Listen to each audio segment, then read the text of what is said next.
महाराष्ट्र राज्य मार्ग परिवहन महामंडळ आणि पोलीस सेवा संघटना यांच्या वतीनं चालक दिन विविध उपक्रमांनी साजरा करण्यात आला। यावेळी 25 वर्षांहून अधिक काळ विना अपघात सेवा देणारे चालक आणि इंधन बचतीत उल्लेखनीय काम करणाऱ्या चालकांना सेवा गौरव पुरस्कार देऊन गौरवण्यात आलं। यावेळी बोलताना पोलीस सेवा संघटनेचे संस्थापक अध्यक्ष चंद्रकांत डोंगळे यांनी राज्य परिवहन महामंडळामध्ये एसटी चालकाची भूमिका महत्त्वपूर्ण असल्याचं सांगितलं।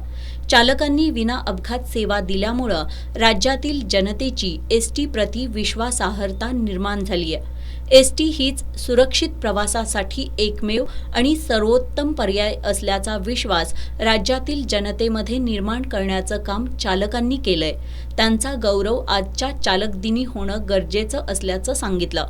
यावेळी राधानगरीचे आगार प्रमुख उत्तम पाटील यांनी राधानगरी आगारानं प्रवासी सेवेत केलेली घोडदौड स्पष्ट केली। यावेळी वाहतूक नियंत्रक शिवाजी गुरव, वाहतूक निरीक्षक प्रणिता पाटील, कृष्णात बर्गे, गजानन कुंभार, सुभाष चौगले, पांडुरंग पवार, अनिल कांबळे यांच्यासह चालक वाहक उपस्थित होते।